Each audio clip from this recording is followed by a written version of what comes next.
महाराज ऐसे करके ना व्यास जी ने कहा है कि कथा को पियो, सुनो नहीं पियो, पीना बोला गया है। आगे की कथा में कल के प्रसंग में आपको बता रहे थे, परीक्षित को श्राप लग गया था। 7 दिन में तक्षक नाग आकर के उसको डसने वाला है। और जब श्राप लग गया तो श्री सुखदेव जी को आज्ञा मिली, हमारी किशोरी जी की, हमारी श्री राधा रानी श्री सुखदेव जी गुरु हैं। श्री जी के श्री सुखदेव जी शिष्य हैं। इसलिए पूरी भागवत में श्री सुखदेव जी ने श्री जी का नाम नहीं लिया कहीं भी। पूरी भागवत में श्री जी का नाम नहीं है। ऐसा हो सकता है कि भगवती पराम्बा जगदम्बा का नाम ना हो, लेकिन सुखदेव जी गुरु हैं और ऐसा कहते हैं कि गुरु का नाम नहीं लेना चाहिए। गुरु का नाम नहीं लिया जाता। जिससे हम गुरु दीक्षा ले लेते हैं ना, उनका नाम नहीं लेना चाहिए। सुखदेव जी आए हैं ना, सुखदेव जी ने कथा प्रसंग प्रारंभ हो गया और प्रारंभ होने के बाद में जब याद आया कि अब हमको मंगलाचरण करना चाहिए। मंगलाचरण, देखो मंगलाचरण सबके जीवन में बड़ा सुखद होता है। मंगलाचरण का मतलब है हमारे आचरण मंगल होने चाहिए।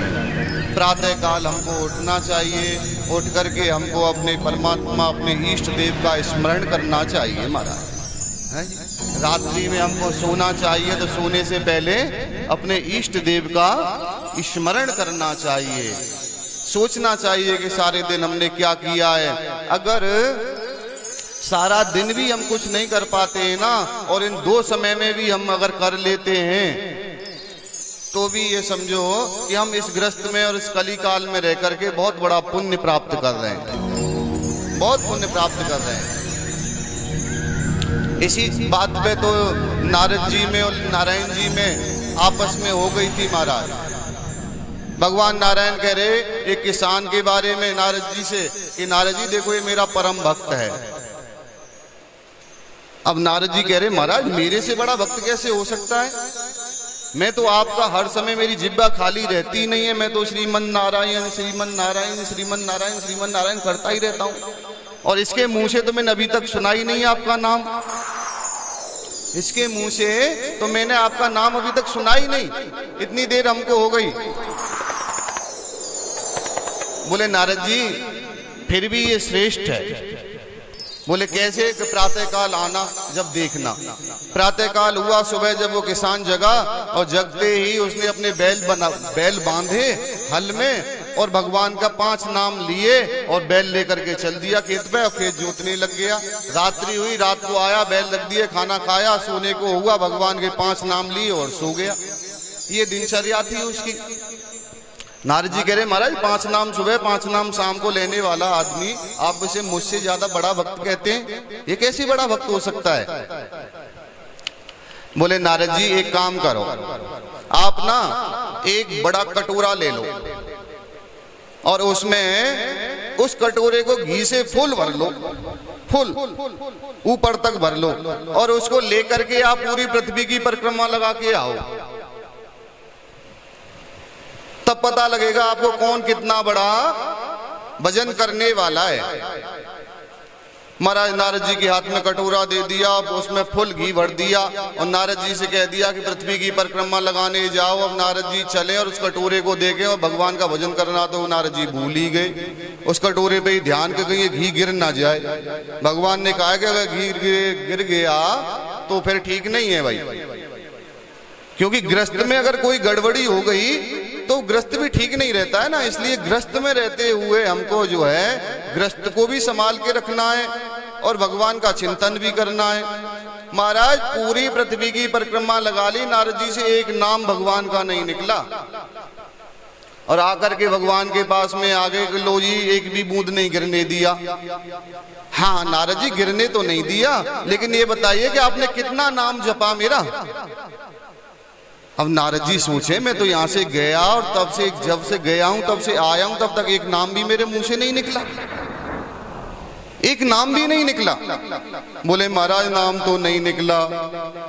बोले इसीलिए वो जो किसान है ना आपसे श्रेष्ठ है, आप पे केवल काम ही यही है श्रीमन नारायण श्रीमन नारायण श्रीमन नारायण, तो आप तो श्रीमन नारायण करेंगे ही ना, ये मेरी कृपा से तो तुमको मिला है। अब उस किसान पे तो बड़े काम है बेचारे, अपना खेत जोतना है, सारे काम करने हैं, प्रातः काल नाम ले लेता है, शाम को ले लेता है, सारे दिन कोई गलत कर्म करता नहीं है, इसीलिए वो श्रेष्ठ है। इसलिए बंधुओं भगवान के जो नाम निकल जाए ना वही श्रेष्ठ है। सुखदेव जी ने भगवती पराम्बा जगदम्बा का नाम भागवत जी में नहीं लिया है, सुखदेव जी ने तो नहीं लिया है, लेकिन हमारी तो इष्ट देवी है ना, हम तो ले ही सकते हैं ना, तो आप भी ले सकते हैं। आप लेंगे तो आपके भी मन के विकार दूर होंगे। आइए एक भजन के माध्यम से पहले जो एक भजन गाएंगे, फिर कथा प्रसंग में आज के में प्रवेश करेंगे। महाराज धर्म न दूसर सत्य समाना, सत्य से बढ़कर दूसरा कोई धर्म नहीं है, दूसरा कोई धर्म नहीं है, सत्य ही धर्म है। अगर हम सत्य पे चलते हैं ना तो हमारी शिव पूजा भी सार्थक है, हमारी भागवत कथा श्रवण करना भी सार्थक है, हमारा मंदिर जाना भी सार्थक है, हमारे जो भी कर्म है वो सब सार्थक हैं। और अगर हम सत्य पर नहीं चलते हैं, हम झूठ पर चलते हैं, तो हमारा शिव पर जल चढ़ाना भी बेकार है, हमारा मंदिर जाना भी बेकार है, हमारा भागवत कथा सुनना भी बेकार है, हमारा सत्संगों में जाना भी बेकार है। सही तभी है जब आप सत्य पर चलेंगे। सत्य सत्यमेव जयते, हमारी कोर्ट कचहरियों में लिखा होता है कि नहीं लिखा होता? सत्यमेव जयते, सत्य की जीत होती है बंधुओं। सत्य हताश हो सकता है, सत्य निराश हो सकता है, सत्य हार नहीं सकता। अंत में सत्य की जीत अवश्य होनी है, लेकिन हो तो कोई मानने वाला। यही तो उदाहरण है भागवत जी में, और है ही क्या भागवत में बताइए। मैं आपको कल से बता रहा हूँ, दूसरा ही दिन है, सारे उदाहरण ही तो बता रहा हूँ, जो हो चुका है उसी के विषय में तो बता रहा हूँ। अभिप्राय यही तो है कि जो हुआ है हमारे ऋषि मुनियों ने किया है, हमारे भगवान ने जो जो अवतार लेकर के कर्म किए हैं वैसे कर्म हमको करने चाहिए, यही तो भागवत जी है, यही तो भागवत है ना। कौरव करोड़ों पांडव 5, ओनली 5 पांडव करोड़ों कौरव, इतनी इतनी बड़ी तिलमिलियां मछलियां महाराज, द्रोणाचार्य, भीष्म पितामह, दुर्योधन, अरे बहुत बहुत बड़े योद्धा थे। कर्ण कम थोड़ी थे वो, लेकिन करोड़ों मर गए और 5 जीवित रह गए, 5 बच गए और करोड़ों मर गए। उन 5 के साथ में क्या था? क्या था मेरी माताओं? धर्म था उनके साथ में, और कौरवों के साथ में अधर्म था। अधर्म का नाश होता है। हमारे मंदिरों में आवाज लगती है कि नहीं लगती? प्रातः काल यही आवाज लगती है। हमारा सनातन धर्म श्रेष्ठ है। क्यों हमारा सनातन धर्म श्रेष्ठ? इसीलिए है कि ये सनातन धर्म सबकी भलाई ही के लिए प्रार्थना करता है। सबका भला हो, धर्म की जय हो, धर्म की जयकार होनी चाहिए, अधर्म का विनाश होना चाहिए। और प्राणियों में जितने भी प्राणी हैं सब में सद्भावना होनी चाहिए। यही तो हमारा सनातन धर्म सिखाता है हमको, यही तो धर्म है। जन्माद्यस्य यतोऽन्वयादितरस्तश्चार्ति स्वभिक्षुराट् तेने ब्रह्म हृदय आदि कवै मुह्यन्ति यत् सूरया तेजो वारि मृदाम यथा विनिमयो। भगवान क्या है? ये सूर्य है ना, सूर्य। सूर्य के सामने हजारों घड़ों में पानी भर के रख दो, 1000 घड़े पानी के भर के रख दो, और सूर्य की उस पर आकृति पड़ेगी तो हजारों घड़ों में सूर्य दिखेगा। हजारों घड़ों में दिखना है ना, सूर्य क्या 1000 हैं? सूर्य तो एक ही है ना। ऐसे ही ब्रह्म एक ही है।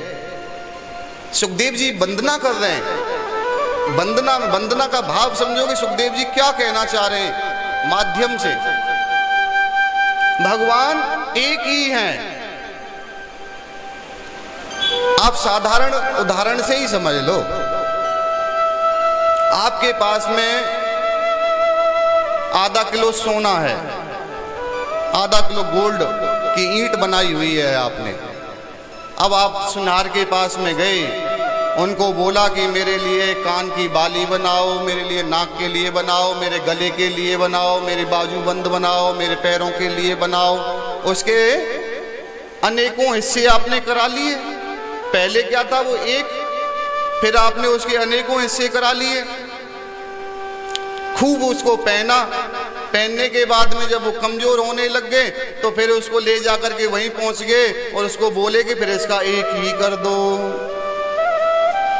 फिर सुनार ने लिया, उसको किया, पिघलाया, फिर एक ही ईंट बना दी। ऐसे ही ये भगवान की लीला है। हम आप ये सब भगवान की लीला हैं। हम आपको उत्पन्न करने के लिए, सृष्टि को चलाने के लिए भगवान ने न जाने कितने कितने प्रयत्न किए हैं। उन प्रयत्नों का फल है कि आज ये सारी सृष्टि है। ब्रह्मा जी के सृष्टि वर्णन में आता है, भगवान एक ही थे, क्षीर सागर में शयन कर रहे थे। जब भगवान शयन करते हैं, अकेले रह जाते हैं ना, तो उनकी एक काल शक्ति होती है। काल शक्ति उनकी देख रेख करती है। उस काल शक्ति को ये आज्ञा होती है भगवान को जागृत करने की। अब ये चातुर्मास जो चल रहा है ना, अभी भगवान शयन कर रहे हैं। जब देवोत्थान एकादशी आएगी, कितनी 12 तारीख की है शायद, इसी कार्तिक के महीने में आनी है। देवता जागृत हो जाते हैं, विष्णु भगवान जागृत हो जाते हैं। इन 4 महीनों में भगवान भोले बाबा की सत्ता होती है। संसार में अधिकार भगवान भूत बावन भोलेनाथ का होता है। फिर उसके बाद में जब जागृति हो जाती है तो फिर विष्णु भगवान की सत्ता शुरू हो जाती है कार्तिक की एकादशी से। ऐसे करके बंधुओं, भगवान अपनी लीला करते हैं। भगवान अपनी लीला के ही ये सब फल हैं। और इसमें एक दूसरे के प्रति प्रेम भाव, ये हमारा सबसे बड़ा धर्म है। इससे बड़ा धर्म राग द्वेष नहीं। राग द्वेष से हमको गति नहीं मिलनी है। राग द्वेष अगर जरा भी हमारे मन में चला गया ना, तो अगले जन्म में जाकर के फिर हमारी आत्मा को कष्ट होगा। स्वभाव तो वही रहना है। स्वभाव हमारे साथ जाता है, आत्मा के साथ में स्वभाव भी जाता है। आत्मा तो जाती ही जाती है, लेकिन उसका आंशिक रूप से स्वभाव भी, कहते हैं ना, इसका स्वभाव ही ऐसा है, इसका जन्म से स्वभाव ही ऐसा है। ये तो बड़ा मधुर बोलने वाली है, बड़ा स्वभाव अच्छा है इनका, सबसे मीठी भाषा में बात करने वाली है। ऐसा स्वभाव, ये स्वभाव होता है, ये हमारे साथ जाता है। इसलिए राग द्वेष वाला स्वभाव हमको नहीं रखना है, प्रेम वाला स्वभाव हमको रखना है। आगे के प्रसंग में श्री सुखदेव जी कहते हैं कि धर्म प्रोज्झित कैतवोत्र परमो निमर्शराणाम सताम। 4 लाइनों का श्लोक है। समय का अभाव है, केवल प्रणाम करूंगा। कहते हैं कि धर्म प्रोज्झित कैतवोत्र परमो निमत्सराणाम सताम। जो शब्द मैंने आपसे कहे वही शब्द कह रहे हैं सुखदेव जी कि धर्म में कभी कपट नहीं करना चाहिए। जहां कपट हो गया वहां कली का वास हो गया। कपट में ही कलयुग का वास है, इसलिए कपट नहीं करना चाहिए, झूठ नहीं बोलना चाहिए, जो है वही कहना चाहिए, जो है वही कहना चाहिए। कुछ कुछ जगह ऐसी होती हैं वहां झूठ बोलने से पाप नहीं लगता है, वो आगे की कथा में आना है। जब वामन भगवान आएंगे ना बलि से, तो शुक्राचार्य जी कहेंगे कि 8 जगह झूठ बोलने से दोष नहीं लगता है। वो भी मैं बता दूंगा आपको कौन कौन सी जगह ऐसी होंगी जहां आप झूठ बोल सकते हैं। ठीक है महाराज, आज सुखदेव जी परीक्षित जी के उद्धार के लिए